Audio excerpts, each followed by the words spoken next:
नमस्कार, good morning. स्वागत है आप सभी का आपके अपने YouTube channel sky chemistry classes में।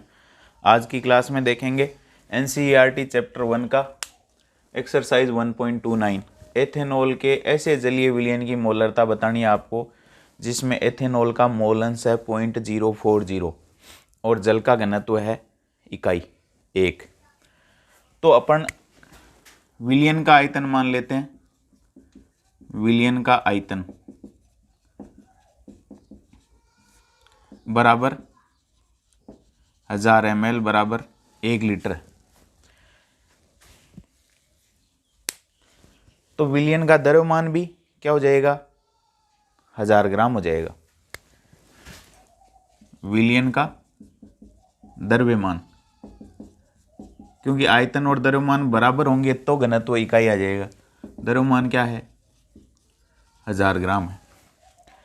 अब एथेनॉल का मोल अंश 0.040 है, यानी बहुत कम है, यानी नगण्य मान सकते हैं अपन। जल की तुलना में एथेनॉल बहुत कम है तो नगण्य माना जा सकता है।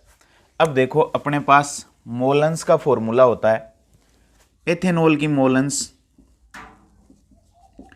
एक्स एथेनॉल बराबर एथेनॉल के मोल एन एथेनॉल बटा एथेनॉल के मोल प्लस जल के mole n ethanol plus NH2।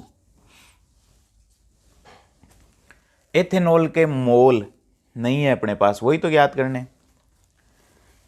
X ethanol वो दे रखा है 0.040 एथेनॉल की मोल अंश बराबर एन एथेनॉल C2H5OH होता है, वो लिख देता हूं मैं। एन ये नहीं है C2H5OH प्लस जल के मोल। अब जल के मोल NH2O कैसे निकालोगे? जल के मोलों की संख्या बराबर होती है जल का ग्रामों में द्रव्यमान कितना है, 1000 ग्राम। अपन ये मान लेते हैं कि एथेनॉल बहुत कम है, नगण्य है उसकी मोल अंश, तो पूरा विलयन उसको नेग्लेक्ट कर देते हैं और ये मान लेते हैं कि पूरा जलीय। तो NH2O कितना, पूरा विलयन 1000 ग्राम, किसका मान लेते हैं, जल का। तो जल के मोल हो जाएंगे ग्रामों में द्रव्यमान बटा मोलर द्रव्यमान। मोलर द्रव्यमान होता है 18 ग्राम प्रति मोल। तो यह आ जाता है 18 का, इसमें डिवाइड करोगे तो 55.55 मोल। तो जल के मोल कितने आ जाएंगे, 55.55। तो यहाँ रख दो 55.55। अब देखो इसको कैलकुलेट करो तो n यहाँ एथेनॉल के मोल आ जाएंगे, इसको इससे मल्टीप्लाई कर दो तो ये हो जाएगा 0.040 इंटू n एथेनॉल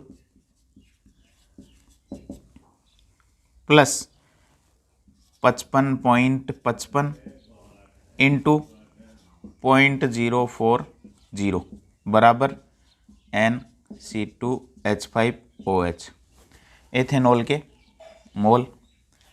इसको इससे मल्टीप्लाई कर दो तो ये हो जाएगा 0.040 N एथेनॉल C2H5OH प्लस इसको इससे मल्टीप्लाई करोगे तो ये हो जाएगा 55.55 इंटू 0.040 बराबर NC2H5OH।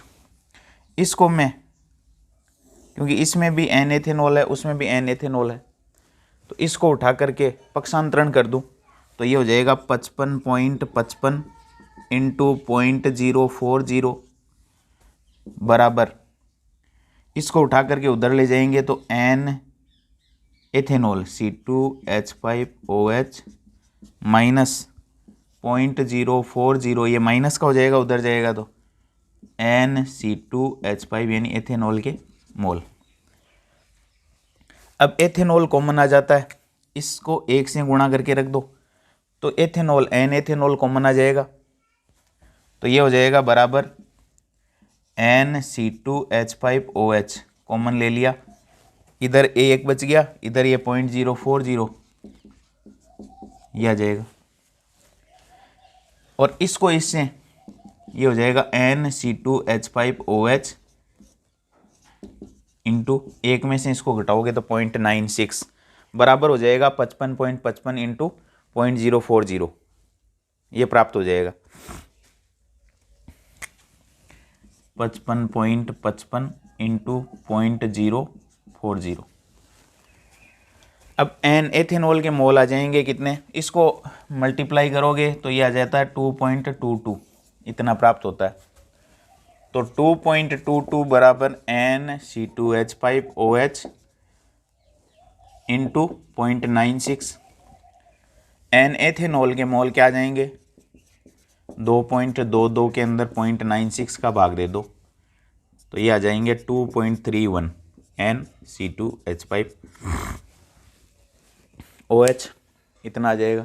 इतने मोल एथेनॉल के घुले हुए हैं, कितने लीटर में, 1 लीटर में। तो मोलरता क्या आ जाएगी, मोलरता कैपिटल M बराबर विलेय के मोल कितने, एथेनॉल के मोल इतने, विलियन का आयतन कितना, 1 लीटर। तो मोलरता आ जाएगी 2.31 मोल प्रति लीटर, 2.31 मोल प्रति लीटर। इस तरीके से कैलकुलेट कर सकते हैं।